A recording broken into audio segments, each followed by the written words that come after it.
Salam. Saya ulangi. Assalamualaikum warahmatullahi wabarakatuh. Waalaikumsalam warahmatullahi wabarakatuh. Oke.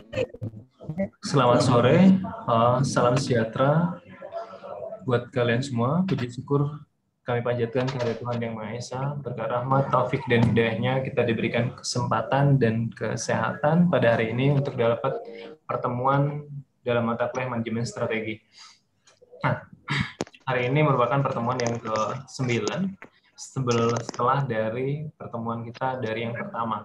Artinya hari ini merupakan pertemuan yang ke-9, berarti kita sudah kurang lebih 8 kali melakukan aktivitas kuliah menggunakan daring atau Zoom, Google Class sendiri. Nah, hari ini merupakan yang mana tentang manajemen strategi. Sedikit sebelum aku masuk ke pembahasan tentang pertemuan ke-9, mungkin boleh sedikit dari kalian, ada yang mau disampaikan gimana selama kuliah? Lancar kuliahnya selama daring?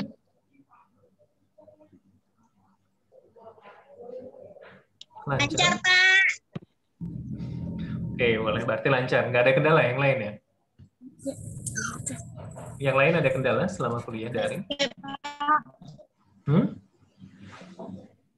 Ada? Tidak ada, Pak. Nggak ada. Berarti bisa mengikuti semuanya ya? Iya, Pak.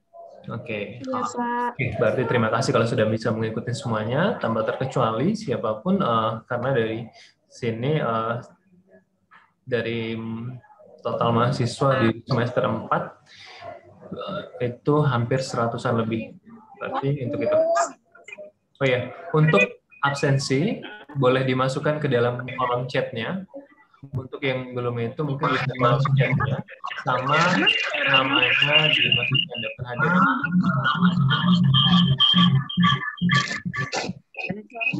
Untuk suaranya bisa di silent sebentar. Ya, untuk suaranya bisa di silent sebentar. Oh, kayaknya ada yang gabung dari semester 6 juga ya? Iya, Pak. Oh iya, sudahlah. Berarti udah ada yang gabung. Pokoknya ya sudah, nanti pada intinya sama targetnya. Kenapa saya nggak harus memisah tadi? Tapi it's okay lah, buat saya nggak masalah kalau kalian udah gabung. Contohnya udah satu kesatuan. Nah, ya sedikitnya tadi mengingatkan untuk absensi boleh di kolom chatnya. Selanjutnya saya mau mengingatkan beberapa yang harus diperhatikan dalam pembelajaran sebelumnya. Artinya gini, di sebelum-sebelumnya kita sudah mengikuti mata kuliah yang namanya manajemen strategi. Jadi di awal saya sudah menjelaskan apa itu yang namanya manajemen strategi. Jadi manajemen strategi apa, terus gimana untuk memulainya dan sebagainya, itu semuanya udah beberapa tahapan yang udah saya jelaskan di awal. Saya mau tanya untuk yang hadir hari ini, mungkin saya acak aja ya karena namanya yang mau ada. Mungkin yang bisa mendengar. Apa sih manajemen strategi itu? Boleh, siapa yang mau jawab? Di antara 66 peserta yang sudah hadir sekarang. Apa sih manajemen strategi? Mana kamu udah? Boleh menyimak. Yang sudah hadir, boleh jawab. Mana absennya? Hah? Ada yang bisa jawab? Apa harus ditulis? Mana? Oke, mana kita kesimpulan ke atas.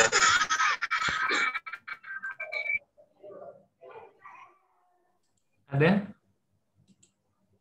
Oke, kalau nggak ada. Manajemen strategi. Ada.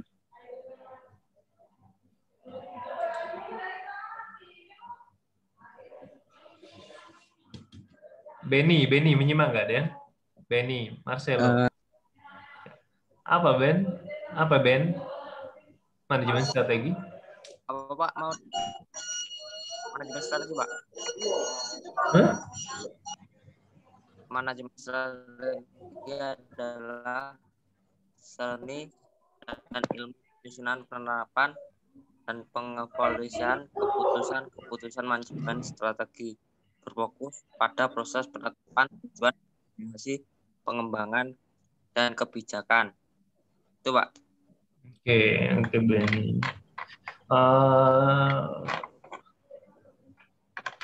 Anisha, apa yang dijelaskan oleh Benny tadi? Garis besarnya apa sih strategi itu? Manajemen strategi itu? Anisha.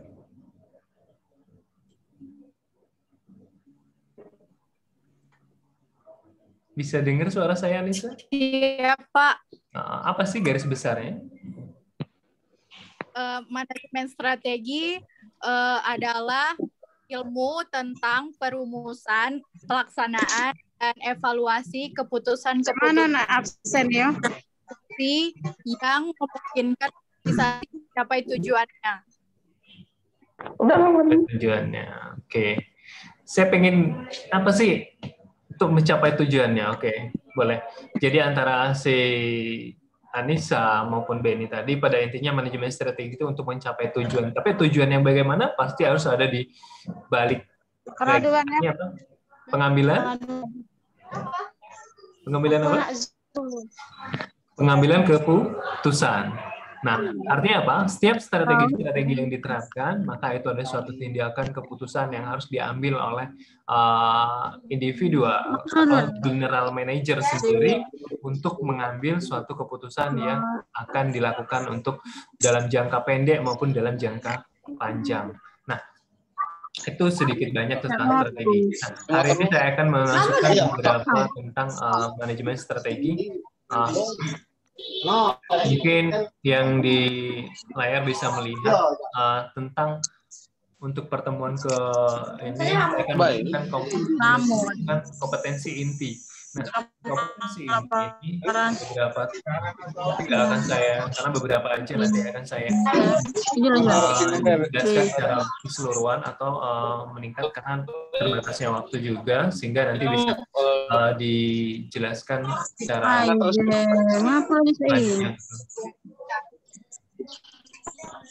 Boleh suaranya? Tolong kita mute dulu ya untuk suaranya bentar untuk hari ini. Sudah saya mute. Nah. Ada nota. Di sini ada terkait menemukan kompetensi inti. Pertama adalah sumber daya. Kita lihat sumber daya itu banyak. Artinya ada yang tampak dan ada yang tak tampak. Contoh, kalau sumber daya tampak apa? Ada yang tahu? Kira-kira kan? Kalau masih belum tampak, gini loh. Kalau sumber tampak artinya apa yang bisa kita lihat dan bisa kita pegang dan sebagainya. Tapi kalau sumber daya tidak tampak artinya kayak skill, kemampuan, atau dari segi good looking dan sebagainya, atau goodwill. Artinya itu ada sebenarnya sumber daya tampak yang bisa kita miliki nanti untuk bisa kita gunakan kemajuan dari suatu jenis usaha maupun kompetensi yang dimiliki oleh suatu perusahaan ataupun instansi tertentu. Nah, yang harus kita lihat, bisa mendengar suara saya? Dengar, Pak. Bisa ya? Bisa, Pak. Bisa, Pak. Bisa? Bisa, Pak. Bisa terkendali ya di sana? Kalau memang bisa terkendali, berarti saya mau komunikasi buat kalian untuk bisa menyimak dulu, karena waktu kita nggak banyak untuk bisa mempresentasikan ini, sehingga kita bisa kerjasama ketika dalam kuliah daring ini. Nah, mau saya tampilkan sedikit lagi. Jadi sumber daya, terus ada kapabilitas, team of resources. Jadi bagaimana timnya dari sumber daya itu sendiri. Itu yang bisa dilihat dari selain sumber daya tadi, tingkatannya team of resources, bagaimana menempatkan sumber daya yang sudah ada. Selanjutnya meningkat menjadi sumber daya inti atau keunggulan dari kompetitif. Jadi apa sih yang jadi peluang untuk bisa menerapkan dari sumber daya kompetensi intinya. Itu next-nya, artinya penentuan dari kompetensi intinya itu bisa terbagi dari kriteria sustainable maupun analisis value. Artinya sebuah nilai yang bisa dilingkar, artinya baik harga, langka, sukar ditiru, tak tergantikan, itu ada sebagai sumber daya yang ada di luarnya. Terus strategi kompetitif above the average rate, artinya bagaimana peningkatkan strategi kompetitifnya untuk dalam mencapai strategi keunggulan kompetitif diperoleh dari kompetensi intinya sendiri. Nah, itu ada penentuan. Jadi harus banyak sumber daya, itu bisa terdapat dari sumber daya yang kita miliki, baik yang bisa dilihat maupun sudah tidak dilihat sendiri. Nah, the next-nya ada dasar perencanaan dari sumber daya itu sendiri. Kenapa ada masalah? Oke, ini kita lewatin ya. Next selanjutnya, adanya perubahan paradigma dalam era otonomi daerah. Artinya dilihat dari yang di atas tadi, adalah dari pembangunan di daerah, dari bagaimana daerah membangun, di mana akan adanya perubahan nilai. Nah, strategi itu bisa dari top down atau bottom up, artinya bisa dari atas ke bawah atau bawah ke atas. Artinya itu yang dilihat, sentralisasi maupun desentralisasi, keseragaman dan keragaman. Artinya boleh sama ataupun berbeda-beda. Maupun budaya, petunjuk, prakasa, insentifnya, instruktif, pilihan fasilitas, keterangan, maupun hierarki keterkaitan itu. Nah, itu yang akan bisa kita bahas. Boleh nggak suaranya? Halo? Halo, suaranya bisa didengar? Bisa, Pak. Suaranya mungkin bisa dikerjain. Dan nanti kita gantian bicara deh. Nanti saatnya kalian bicara, saya kasih kesempatan nanti untuk bicara. Sehingga saya berikan kesempatan untuk beberapa menit untuk bisa menjelaskan secara tidak langsung dari beberapa materi yang saya berikan. Nah, selanjutnya konsep strategi planning. Artinya dari strategi planning ada penerjemahan dari strategi transit ke dalam rencana tindakan action plan dan kompetitif dalam koheren. Artinya ada tindakan dari strategi yang sudah dibuat untuk dalam pelaksanaan konferensi koherennya sendiri.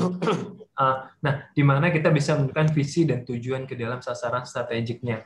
Dalam strategi planningnya, kita akan inisiatif pilihan untuk strategi innovatif melalui strategi pilihan. Untuk mewujudkan sasaran dan strateginya, itu ada konsep dalam strategi planningnya. Nah, kita akan melihat dalam tahap perencanaan, implementasi, dan pembangunan daerah. Pertama yang bisa dilihat adalah bagaimana menentukan visi, misi, tujuan strategiknya, faktor kunci suksesnya, apapun indikator kinerjanya, target, rencana aksi, dan budget. Artinya sesuai dari kita menentukan visi, maka akan akhirnya pada suatu tindakan, berarti biaya pengeluarannya nantinya itu. Nah, sampai ke strategi planning adalah tahapan krusial, artinya di mana tahapan itu akan selalu dari kita melihat apa yang sudah jika tidak strategi planningnya, maupun jika tidak komprehensif, maupun jika tidak koheren, artinya dari anggaran yang dibuat tadi mengarah pada perwujudan visi melalui strategi yang dipilih. Nah, itu akan menunjukkan beberapa strategi yang misi. Nah, kita akan menetapkan gimana visi itu sendiri. Jadi harus dilihat dulu gimana menentukan visi.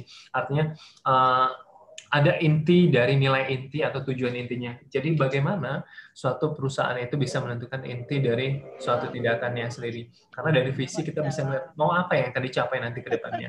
Ya ini nah kita tidak tahu bahwa nanya KTP kan sih. Mama lagi belajar. Itulah yang penting. Halo, bisa dengar? Iya, Pak. Halo. Bisa, Pak. Oke, makasih ya. Waktunya akan kerjasamanya. Masih sedikit lagi yang akan saya sharing dari beberapa ini. Jadi itu. Nah, kita akan lihat contoh dari studi visi intinya. Contoh nilai Sony. Ini mungkin produk yang lama banget. Kalau sekarang sih udah tergantikan oleh Vivo, terus tergantikan oleh Oppo, terus tergantikan yang semua standar-standarnya yang bisa terjangkau oleh masyarakat. Nah, contoh tujuan dari nilai inti mengangkat budaya status nasional Jepang menjadi pionir, tidak meniru yang lain, mengerjakan yang dianggap tidak mungkin, mendorong kemampuan dan kreativitas individu. Maka ini ada nilai intinya ataupun tujuannya, merasakan kenikmatan inovasi dan penerapan teknologi untuk keuntungan yang kesenangan. Artinya apa? Bentuk dari teknologi yang akan digunakan nanti itu akan berguna untuk manfaat untuk siapa? Kaula muda, masyarakat umum, dan sebagainya. Untuk apa sih dan sebagainya. Itu yang jadi poin utama. Terus komponen model manajemen strategi dari misi. Misi ini juga tercermin dari tujuan kasus perusahaan, identitas cakupan operasi, maupun menggambarkan produk dan pasaran yang diusahakan. Nah, itu akan semakin banyak yang harus dilihat. Karena antara visi dan misi itu adalah keterkaitan antara ke yang lainnya. Dan nggak kalah pentingnya, dari komponen model manajemen strategik itu bisa dilihat dari lingkungan eksternalnya juga, pilihan dan analisis strategiknya maupun strategi besarnya. Nah, itu semua dari bisa kalian lihat nanti dari bagaimana suatu perusahaan maupun suatu usaha itu harus punya tujuan dalam menetapkan manajemen strategiknya. Sehingga dalam menentukan manajemen strategiknya, kedepannya bisa dimanfaatkan dengan baik. Jadi dia nggak akan salah sasaran. Ketika dia sudah strategiknya di awal, artinya saya harus melakukan suatu tindakan, produk ini harus laku dijual. Maka visi di pertama artinya bisa mencapai dari semua masyarakat yang ada. Artinya itu dari strateginya. Oke, saya sedikit mengingatkan kembali, untuk yang belum absen, boleh absen di kolom chatnya, di mana kolom chatnya tersedia, nanti akan ada rekapannya itu. Oke. Dari itulah ketika manajemen strategi itu ditetapkan, maka secara tidak langsung keputusan-keputusan yang diambil itu harus sudah mencerminkan suatu dalam jangka panjang, jangka pendek maupun dalam jangka panjang dari suatu perusahaan itu. Nah, itulah yang harus kita terapkan atau kita gunakan untuk kedepannya. Nah, sebagai harapan, nanti jangan hanya buat produk, tapi kita nggak tahu tujuannya, siapa sih konsumennya, apa sih tujuannya kita ke depan. Nah, itu jangan sampai kayak gitu ke depannya. Nah, itu harapan untuk menentukan manajemen strategik itu sendiri. Jadi sasaran itu harus tepat sasaran, dan kalaupun sasaran itu low ataupun dia mengalami kelemahan, maka cepat diperbaiki. Nah, itu adalah masukan atau penjelasan dari pertemuan ke-9. Mungkin ada beberapa yang bisa dicerna oleh kalian, atau beberapa mata kuliah yang sebelumnya sudah saya ajarkan, mungkin masih ada yang belum paham atau dan sebagainya, mungkin akan bisa ditanyakan dalam pertemuan hari ini. Saya kasih waktu kalian buat komunikasi ataupun bertanya dalam kurun waktu yang sudah saya sediakan sekarang. Nanti sebaliknya saya. Boleh. Mau tanya, Pak? Oke, siapa namanya? Oke. Timbul, Pak. Oh, Pak Timbul. Sehat, Bapak? Oke. Komponen apa saja untuk Kok dia kudang meeting dan manajemen strategi? makan. Boleh diulang, Pak, suaranya karena tadi.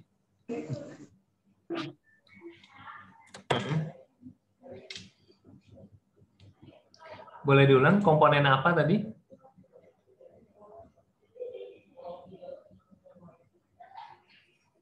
Halo, Pak. Boleh diulang? Kayaknya tadi masih ada kesendat. Aduh.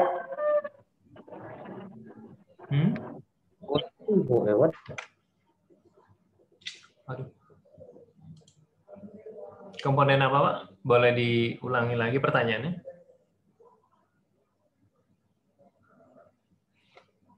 Halo?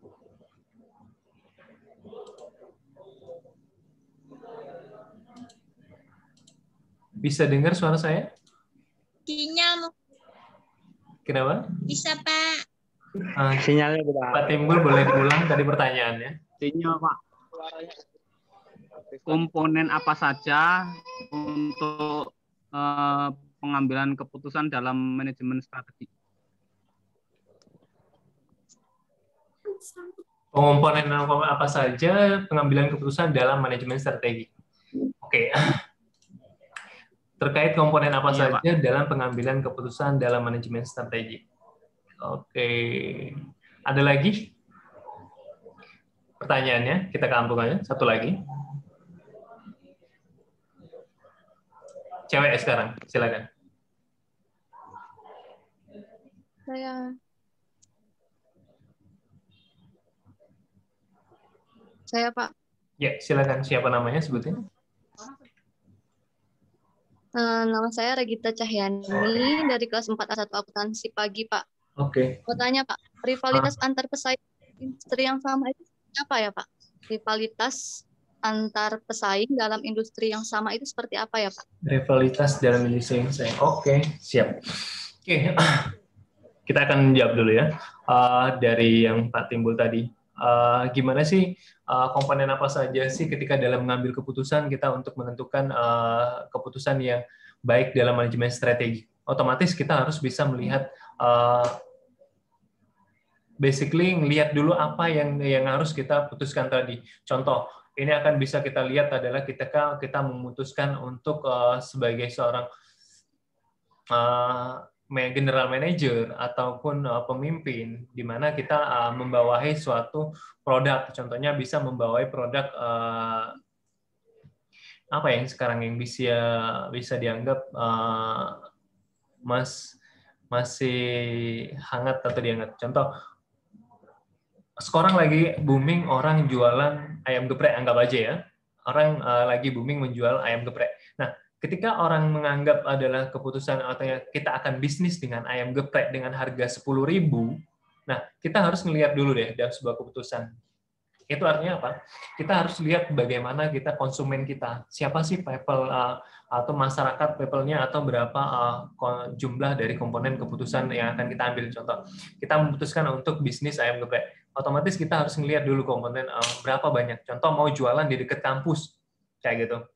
Berapa banyak mahasiswanya, itu ada komponen terpenting, kayak gitu loh. Karena apa? Pangsa pasarnya adalah mahasiswa nanti. Selebihnya apa? Selebihnya bisa dari masyarakat, bisa dari masyarakat yang lewat, dan sebagainya. Nah, itu ada sebagai keputusan yang harus dilihat gimana manajemen untuk bisa melihat jumlah komponen ketika kita mau memutuskan untuk seorang pemula bisnis atau startup untuk bisnis usaha. Nah, itu artinya kita dari people-nya dulu, dari masyarakatnya. Setelah itu apa yang harus kita menganalisa dulu ya, Pak ya? Kenapa, Pak? Menganalisa lingkungan. Ya, lingkungan dulu. Menganalisa Jadi lingkungan dulu. Jadi harus dilihat dulu masyarakatnya, lingkungannya dari people-nya dulu. Jangan usaha, contoh usahanya di kampung gitu, bikin ayam geprek. Tapi masyarakat konsumen pembelinya nggak sebanyak itu gitu loh. Artinya apa? Pangsa kita hanya cuman ngandelin masyarakat yang cuman notabene orang yang nggak konsumtif kayak gitu loh. Artinya apa? Konsumtif itu orang yang suka belanja atau makan yang cepat saji kayak gitu loh. Tapi kalau di kampung kan orang kan jualan yang nggak cepat saji itunya. Artinya jualan yang harus dilihat dari secara tidak langsung. Nah, itu harus dilihat kalau kita masih menjadi startup. Itu keputusan yang harus ini. Terus apa lagi yang harus kita lihat? Artinya apa? Dari sumber biaya. Artinya apa? Dari sumber biaya kita akan melihat berapa banyak dari keuangan modal kita. Jadi kita akan menggunakan modal kita. Apa hanya cuma ayam geprek doang yang akan kita putuskan nanti, itu jadi sumber, jadi modal juga jadi sumber. Artinya apa? Selain modal, orang oh ya, kita akan komponen lain, bisa ayam geprek, bisa minuman, bisa jus atau dan sebagainya. Itu yang bisa dianalisa juga dari sumber daya modal. Selanjutnya apa? Sumber daya manusianya nggak kalah pentingnya.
Oh, halo, assalamualaikum. Bisa dengar? Bisa, Pak. Bisa. Oh ya, sorry. Bisa. Oke. Sorry. Tadi ada gangguan tadi. Oke. Sedikit ya. Aku mau jelasin sedikit aja. Oke. Jadi nggak kalah pentingnya tadi kalau masuk startup, jadi keputusan itu. Oke, bentar aja. Kalau tadi ada keputusan ada startup, jadi harusnya nggak kalah pentingnya adalah sumber daya manusia. Jadi adalah kita mampu nggak mengelola dari sumber daya usaha yang akan kita gunakan tadi.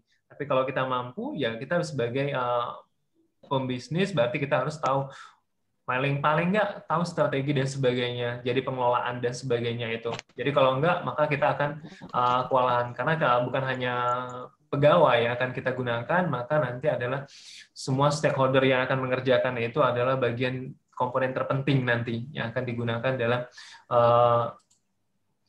usaha itu sendiri. Dan dari keputusan itu, maka kita harus melihat banyak komponen yang harus dilihat dari beberapa keputusan. Itu kalau mau startup. Tapi kalau dia hanya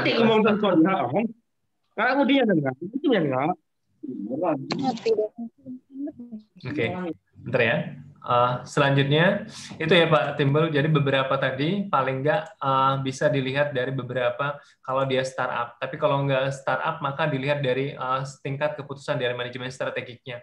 Ketika mau memutusin suatu usaha yang sudah berjalan, maka harus diingat juga dari semua komponen yang terbaik, sumber daya malam, sumber daya manusianya, modal maupun semua keputusan elemen yang semua dipakai itu harus dipertimbangkan karena itu akan mempengaruhi dari tingkat profit atau kapabilitas dari suatu usaha nantinya ke depannya. Itu dari pertanyaan dari Pak Timbul. Selanjutnya saya mau jawab dari Regita. Tadi apa sih rival terkait sejenis? Nah, kalau rival atau sejenis artinya contoh, kalau usahanya itu bentuknya adalah smartphone, maka rival persaingnya adalah mungkin Android atau berbasis Android dan sebagainya, maka saingannya bisa antara produknya. Artinya Samsung itu bisa rivalnya sama dengan Oppo atau Vivo dan sebagainya. Artinya produk-produk handphone yang berbeda dari suatu daerah atau dari negara lain, maka itu bisa rival. Artinya rival yang sama, artinya produknya sama yang dikeluarkannya dalam bentuk untuk kemajuan dari perusahaan itu. Nah, itu adalah rival yang sama. Itu yang bisa dikaitkan dalam komponen dari usaha yang memiliki rival yang sama. Nah, tapi kalau dia nggak rival yang nggak sama, maka kayak smartphone, maka basic si rivalnya bukan saingannya ayam geprek gitu loh. Jadi beda dia. Artinya apa? Rival yang harus sesuai dengan rival yang samanya tadi. Tapi orang kalau pesaingnya itu beda bisnis, beda komponen pembisnis yang lainnya itu. Itu dari jawaban dari dua pertanyaan yang sudah ada. Mungkin untuk pertemuan pertama, saya pikir cukup untuk di semester 4 dan saya ucapkan terima kasih yang sudah hadir dan jangan lupa untuk absensi di kolom komentarnya. Nanti saya akan kasih untuk beberapa link absen juga, tapi berbeda dari tingkat itu. Itu aja. Dan saya akhiri untuk sesi pertama. Assalamualaikum warahmatullahi wabarakatuh. Oke, boleh live untuk yang sesi pertama. Halo? Bisa ya? Oke. Untuk yang sesi pertama boleh live duluan, baru kita lanjut dengan sesi. Oke.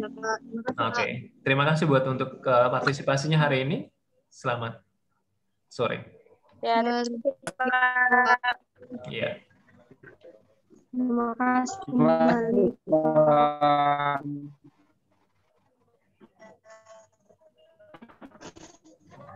Terima kasih.